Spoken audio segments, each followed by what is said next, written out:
Vamos a ir a otro tema. Vamos a la entrevista de esta mañana junto al economista y ex subsecretario de Hacienda Alejandro Mico, que nos acompaña aquí en CNN Chile Radio. ¿Cómo está, Alejandro? Bienvenido.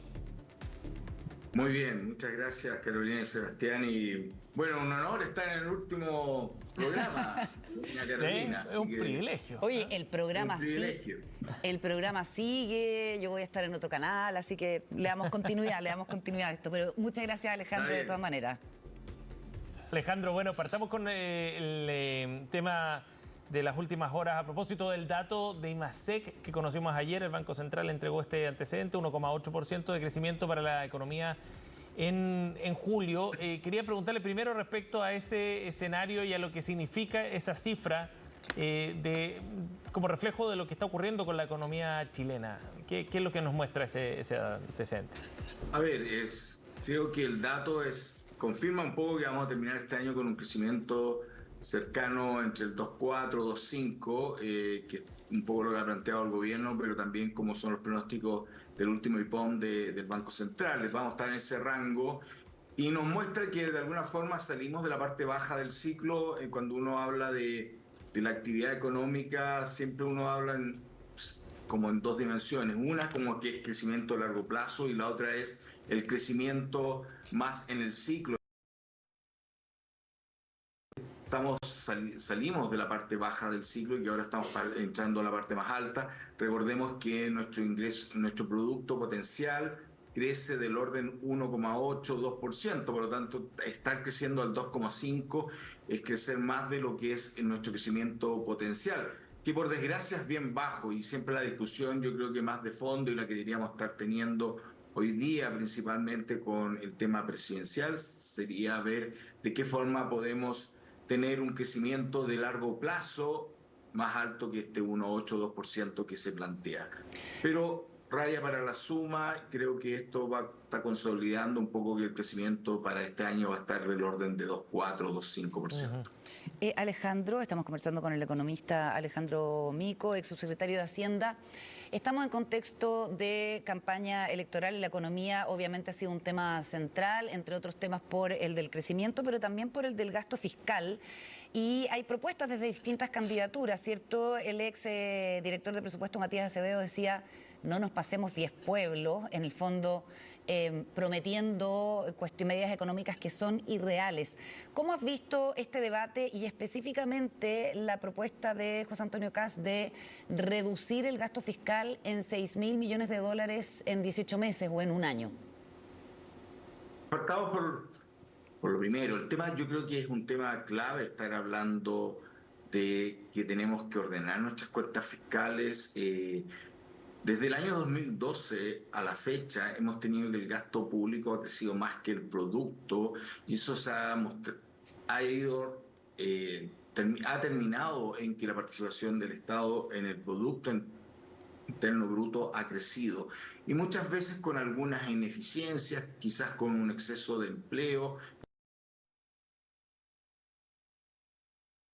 cierta racionalización del gasto público. Me parece que es una medida correcta. En general ha sido planteado por casi todas las candidaturas como algo importante hacer. Estoy de acuerdo con eso. Ahora, es verdad que cuando uno racionaliza hay que tener cuidado también, porque de repente uno no quiere cortar empleos o no quiere cortar programas que están funcionando. Por lo tanto, siempre aquí la prudencia llama a hacer un análisis exhaustivo, que esta reducción, esta racionalización se haga con cuidado, y eso impide que se pueda hacer un ajuste tan grande como $6.000 millones en un periodo tan corto de 18 meses. O sea, simplemente para tener alguna idea, un orden de magnitud de esto, de lo que significa.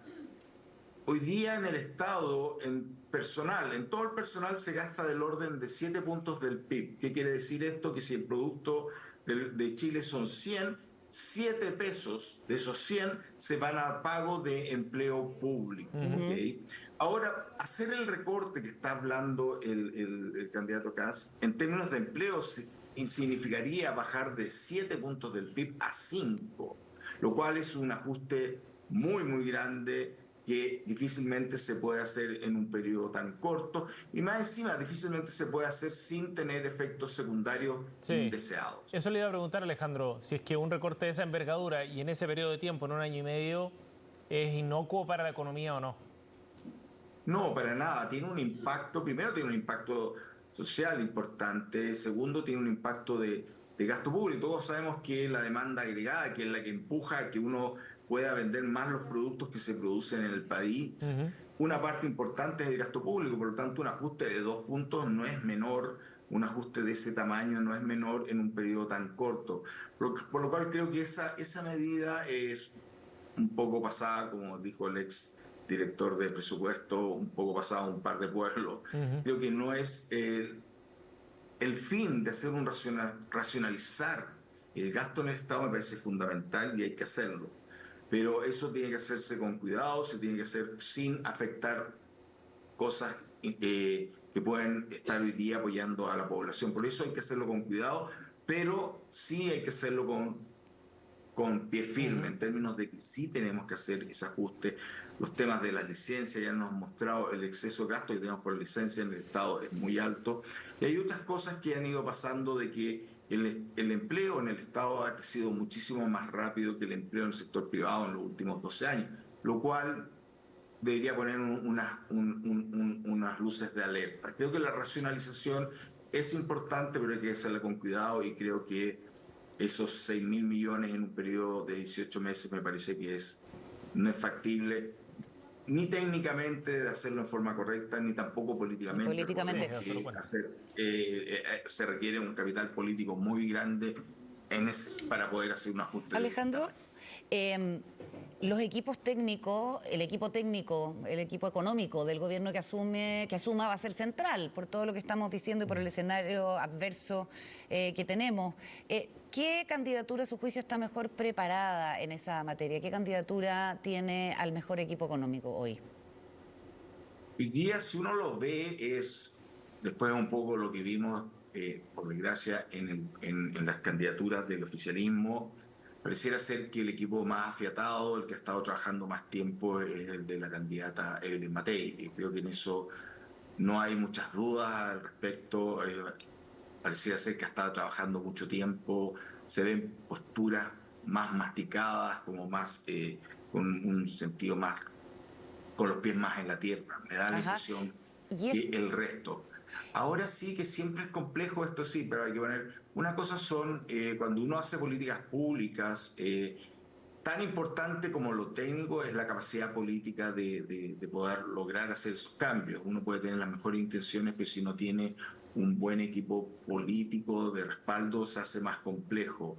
Pero si tú me preguntas en netamente lo más técnico, me da la impresión que el esfuerzo que se ha hecho en la candidatura de Matei es más grande y se den planteamientos mucho más masticados. Y en ese sentido, la declaración de Jorge Desormeaux, economista respetado y marido de la candidata Matei, sobre que con un gobierno de Kast no habría paz social porque es el enemigo perfecto para la extrema izquierda. ¿Qué le parece el concepto y el análisis que hace?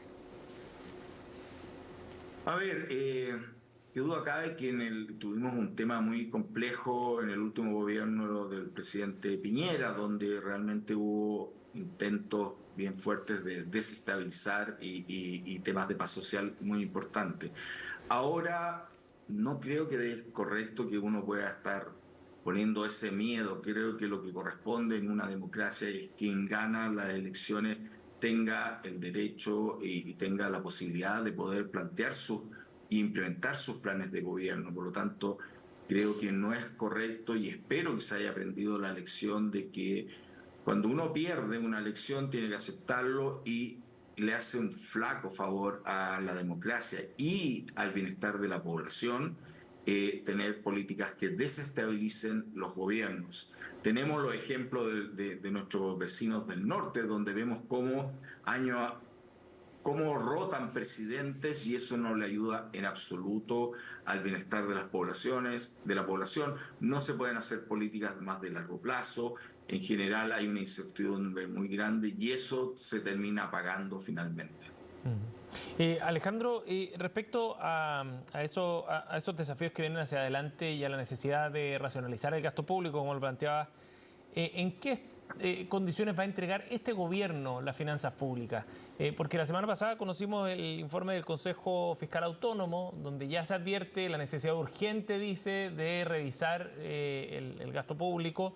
Y es probable que nuevamente este año el déficit esté por sobre el 2%, el año pasado fue por sobre el 3%, o sea, estamos en un escenario donde se han incumplido las metas que se ha autoimpuesto el gobierno ya por lo menos 3 años consecutivos, si es que estas proyecciones son correctas. ¿En qué situación entonces queda la hacienda pública después de este gobierno? Me deja contestarte con 3 puntos que creo que son los correctos para ver este fenómeno en su real magnitud y en su complejidad. El país desde el año 2012 en adelante ha tenido que el gasto público ha crecido más que el producto, y pareciera ser que desde el año 2012 en adelante hemos pensado que el Estado es más rico de lo que realmente es, y eso ha llevado a que primero nos gastáramos muchos de nuestros fondos que teníamos ahorrados para emergencia, y luego hemos ido gastando nuestra línea de crédito, por decirlo así, y estamos llegando a niveles de deuda muy altos. Eso es un tema, y es un tema de 12 años, una trayectoria importante.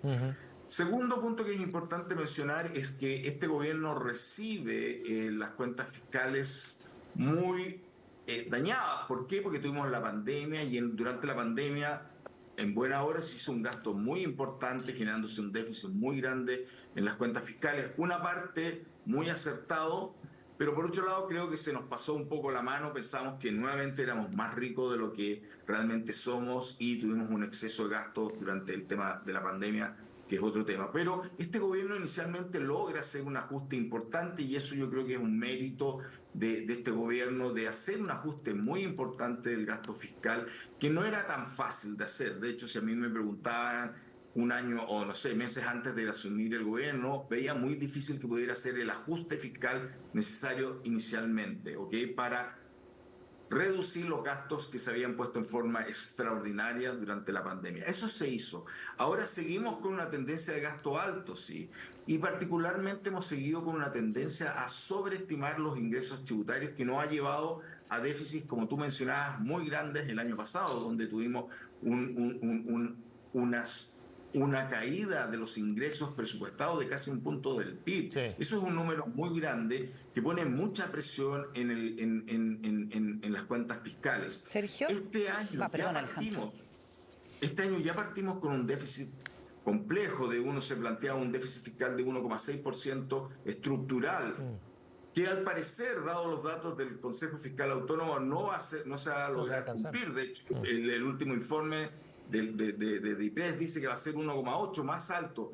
Eso es complejo, eso pone más presión al futuro gobierno de que va a tener que hacer un ajuste fiscal mayor. Creo que es un tema importante. Esperemos que el actual Ministerio de Hacienda logre hacer algunos ajustes adicionales a lo que tiene previsto, para que no dejemos con un déficit importante al próximo gobierno, que tampoco la tiene tan fácil. Por lo tanto, hay un tema ahí, hay que hacer un esfuerzo mayor de ajuste del gasto.